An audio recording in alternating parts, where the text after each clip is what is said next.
Hallo René hier. Sie werden sich sicher erinnern, dass der Versuch meines Händlers, den Gastard N18 über den Fiber Optic Port zu betreiben, gescheitert ist.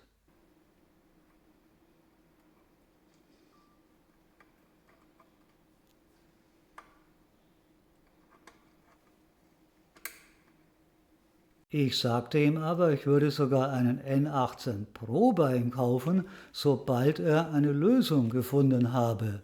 Er äußerte den Verdacht, dass das Modul schuld sein könnte, aber 2 Wochen zogen ins Land und ich hörte nichts mehr von ihm, sodass ich annahm, er würde angesichts der unlösbaren Probleme von einem Verkauf Abstand nehmen und die Sache lieber im Sande verlaufen lassen. Denn gemäß asiatischer Höflichkeit sagt man nie einfach Nein, um den anderen nicht zu brüskieren. Man sitzt das Problem aus oder man steht es aus.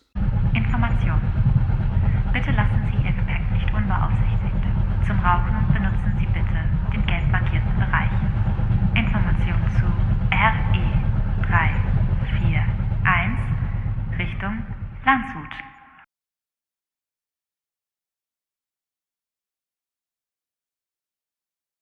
Diese Lektion über das asiatische Nein habe ich schon beim Hausbau kennengelernt. Als die angeblich für mich bestellten Fliesen nach vielen Wochen immer noch nicht da waren und ich verärgert Druck machte, gestand der Baumarktleiter, sich wie eine Schlange windend, dass diese Fliese schon seit Jahren nicht mehr produziert wurde, aber er wolle sie nicht aus der Ausstellung nehmen, weil sie sich dort so gut mache und ein Blickfang für so manchen Kunden war. Leichtsinnigerweise hatte ich hier aber schon öffentlich ein Folgevideo über den Gastard Switch versprochen und damit aus Wochen nicht Monate wurden, beschloss ich, den unbequemeren Weg zu gehen und die Sache selber in die Hand zu nehmen.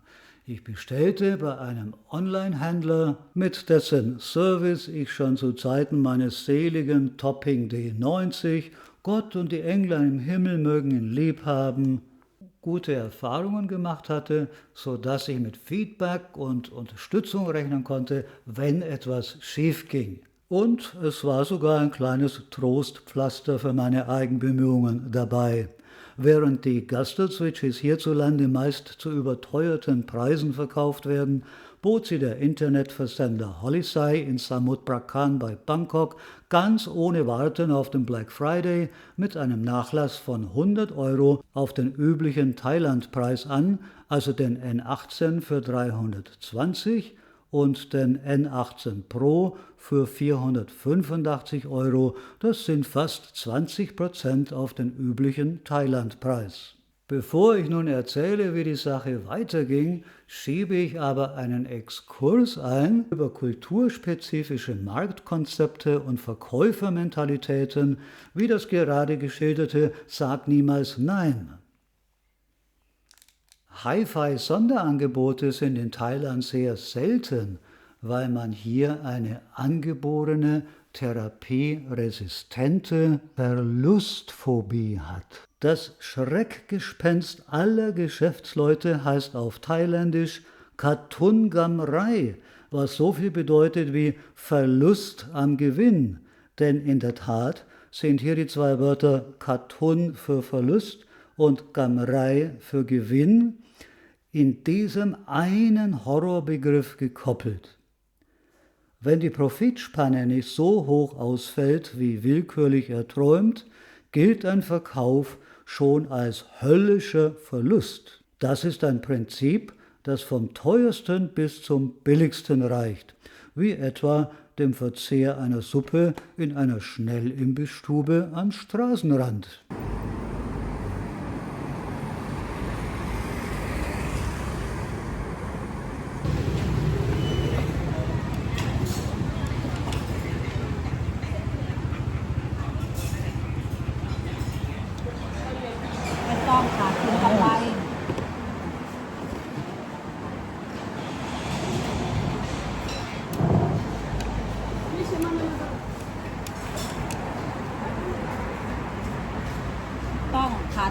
Hey, hey.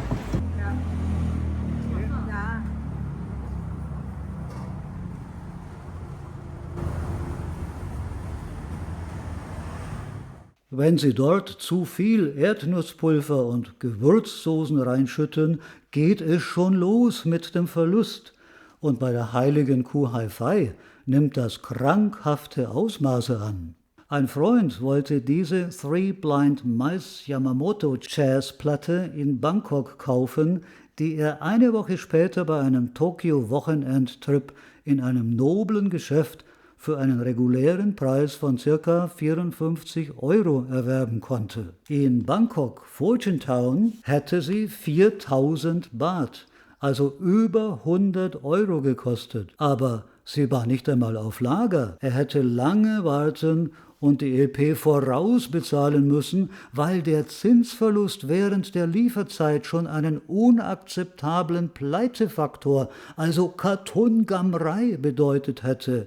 Und das bei einem Fantasieaufpreis von 100%, zusätzlich zur ohnehin schon hohen Händlergewinnspanne, mit der ein Händler in Japans teurer Hauptstadt sich und seine Familie mehr als gut ernähren kann, wo ein Thai bereits die erniedrigende Flucht zur Nudelsuppe befürchtet. In Thailand haben die meisten Geschäfte die modernen Verkaufsstrategien des Westens noch nicht verstanden. Wertlose Ramschware wird tatsächlich allenthalben verscherbelt, aber das allgegenwärtige Schild Sale bedeutet meistens nur, dass hier etwas eigentlich zum Normalpreis oder oft nach einer Erhöhung um 100% um 102% reduziert verkauft wird. Man hat noch nicht durchschaut, dass es lukrativer ist, dank einem echten und fairen Discount 50 Hi-Fi-Geräte in einer einzigen Woche zu verkaufen, anstatt wochenlang gar nichts. 50 Mal Verlust. Diesen Gedanken hält hier kein Händler aus. Da geht ihm einfach der Hut hoch. Da geht bei ihm der Vorhang zu. Den 50-fachen Gewinn minus Discountsumme kann er in diesem Schockzustand nicht mehr ausrechnen. Und damit zurück zu unserer Switch-Geschichte. Sobald ich den N18 Pro hier im Hause hatte, machte ich meinen eigenen Anlauf und fiel auf die Nase.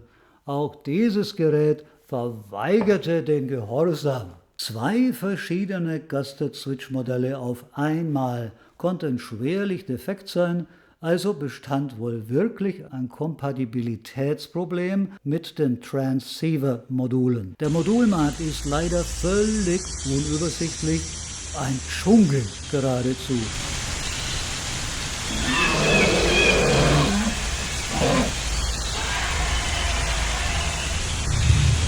Eversolo empfiehlt, was zu seinem Produkt passt, verschweigt seinen Kunden aber, dass Zubehörfirmen eventuell auf ganz andere Spezifikationen setzen, die nicht unterstützt werden.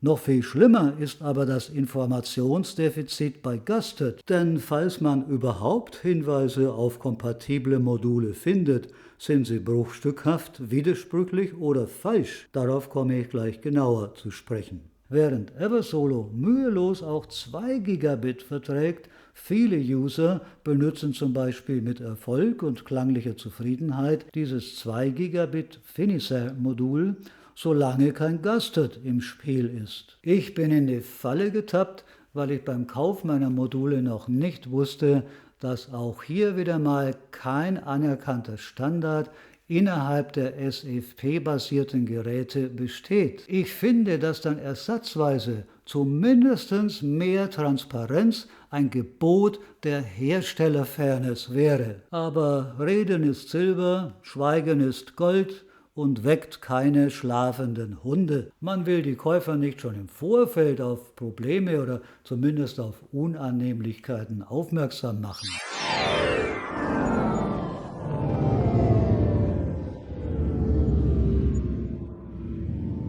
Um aus diesem Labyrinth herauszukommen, fragte ich nun beim Online-Verkäufer Holisai nach. Innerhalb von 10 Minuten erhielt ich die Antwort, ich solle mein Setup möglichst präzise in einem Video dokumentieren. Aus den kundenfreundlich vorbereiteten 5 Szenarios wählte ich Setup Nummer 5 aus mit einer leichten Korrektur, nämlich der Einfügung des Konverters, und fügte zur Sicherheit noch einige Bilder bei.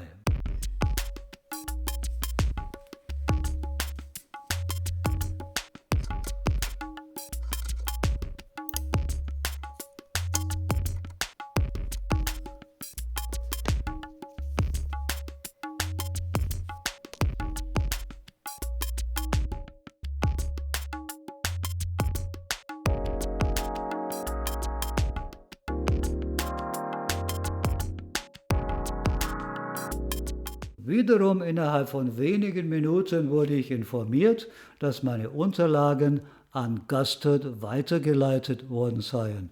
Und am nächsten Tag erhielt ich folgende Mail.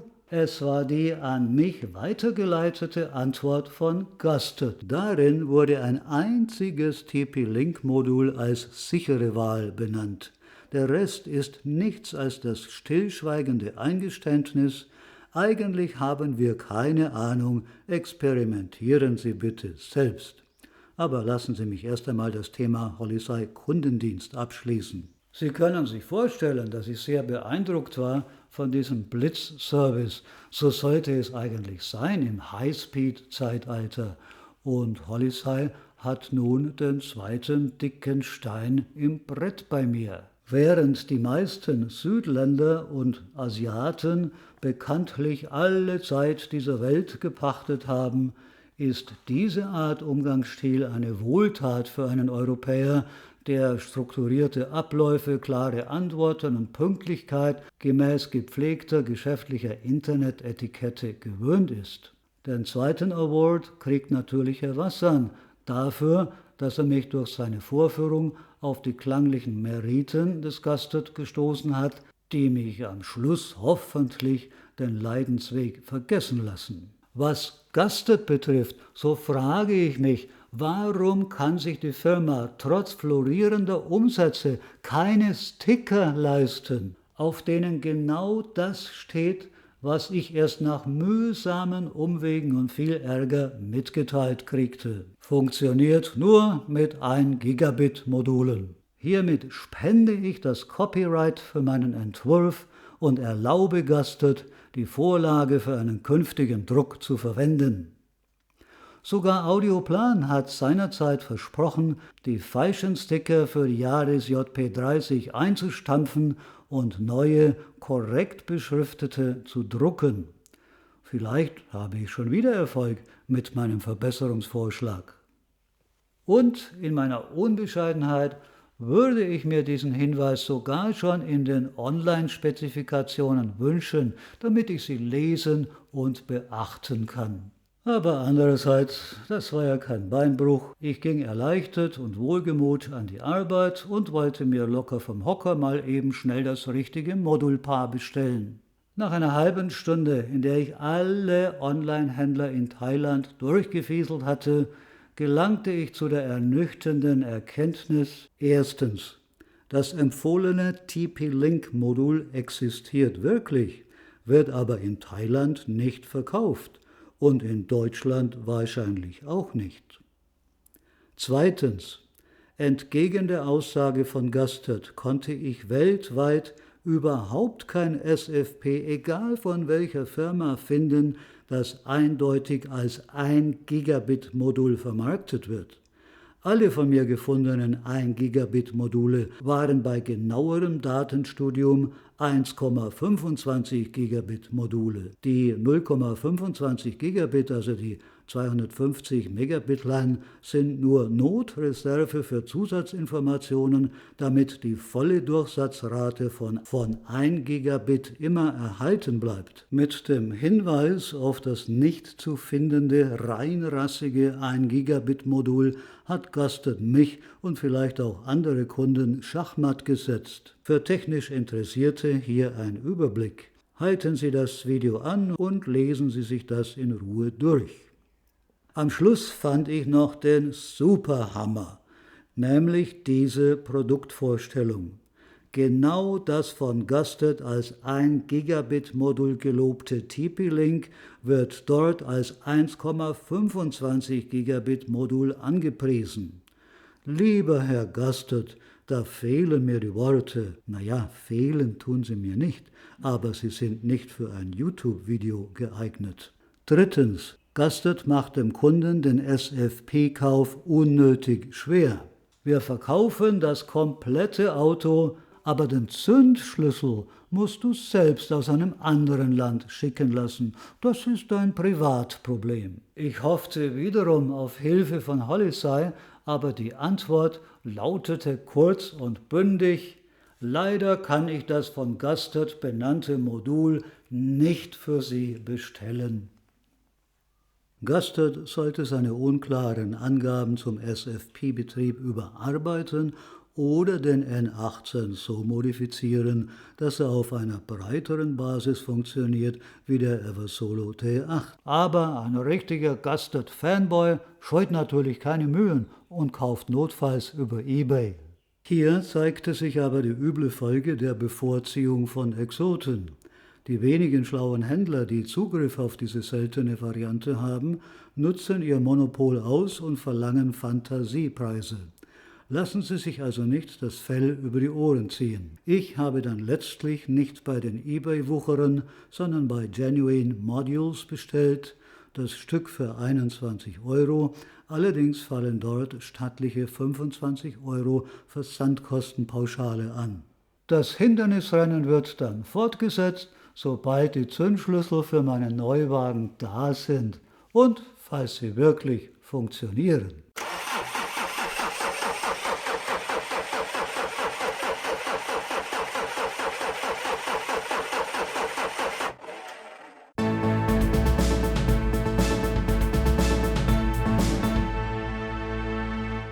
Dieses Video habe ich schon zweimal hochgeladen, wieder gelöscht und überarbeitet bzw. aktualisiert, weil sich die Faktenlage durch weitere Recherchen und Mail-Antworten schrittweise immer deutlicher abzeichnete. Erfreulicherweise hat in letzter Sekunde eine Antwortmail aus Hongkong von Genuine Modules und vor allem eine erfreulich freundliche und äußerst konstruktive Stellungnahme von Holisey auf der Basis einer Absprache mit dem Gusted Technikerstab geholfen, meine Recherchen zu bestätigen, zu präzisieren und abzurunden. Dies alles hier noch zu integrieren, ist mir zeitlich nicht mehr möglich und ich werde ein separates Kurzvideo erstellen und nachreichen, das die Fakten nochmal vertieft und vor allem gestützt auf die Aussagen von Gusted selbst zusammenfasst.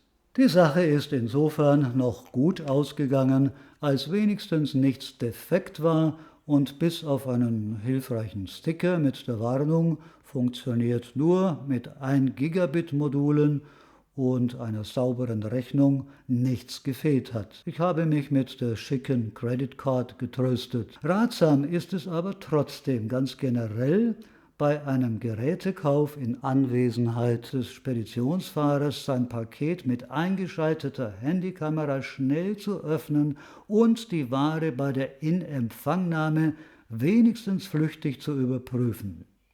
So konnte ich nachweisen, dass Holisey vergessen hatte, einen Lieferschein bzw. eine Rechnung beizulegen, sie dann aber für den Betreuungsvorgang verlangte. Ich gebe den scheinbar übervorsichtigen Rat aus gutem Grund, nicht etwa wegen der Bagatelle mit der Rechnung, nein. Es traf vor kurzem viel schlimmer meinen verehrten YouTube-Kollegen I Am Mad, der ein iPhone für 1500 € bei Amazon kaufte und nur eine leere Schachtel erhielt. So hat das Päckchen ausgesehen, genau ungefähr 3 Minuten nachdem der Amazon-Kurierdienst weggefahren ist. Leider hat er seine Box erst nach dem verdächtig schnellen Verschwinden des Boten geöffnet und auch kein Dokumentationsvideo gemacht und Amazon will sich mit unglaublicher Hartnäckigkeit aus der Verantwortung stehlen. Ob der eingeschaltete Rechtsanwalt helfen kann, steht noch in den Sternen. Wir drücken Matt jedenfalls die Daumen. Übrigens hier in Thailand habe ich wiederholt eine ganz andere Art des Betrugs auf der Verkäuferplattform Lazada erlebt. Es wird zwar als scheinheilig Rückerstattung bei Problemen garantiert, die dann nach meiner Rücksendung der defekten Waren auch jedes Mal in meinem Kundenkonto verzeichnet war, aber die gut geschriebenen Beträge ließen sich nicht einlösen. Das Programm stürzte immer genau an der entscheidenden Stelle ganz zufällig ab. Und die Firma ist auf keinerlei Weg erreichbar. Auch eine raffinierte und geniale Planung. Gott sei Dank waren es in meinem Fall keine hohen Beträge, aber ich möchte alle Landsleute hier in Thailand vor dieser Lazada-Praxis warnen. Kaufen Sie dort nur, wenn Sie etwas woanders absolut nicht kriegen. Wenn die Firma nichts erstattet, hilft auch ein Beweisvideo beim Öffnen nicht. Um mich vor Problemen wie einst beim Topping D90 zu schützen, habe ich jedenfalls um Mitternacht bei Vollmond einige Rituale durchgeführt und das Gerät mit Weihwasser besprengt, damit alles gut geht, aber sicher sein kann man ja nie mit diesem anfälligen High-End-Geraffel. Falls mein N18 Pro am Schluss doch noch funktionieren sollte, mache ich natürlich ein Video über die Setup-Varianten und den Klang, weil ja der Betrieb über das LAN-Kabel nur eine Notlösung ist und nicht das, was Gastert so vollmundig als Fiber-Optik-Entkopplung propagiert. Tschüss.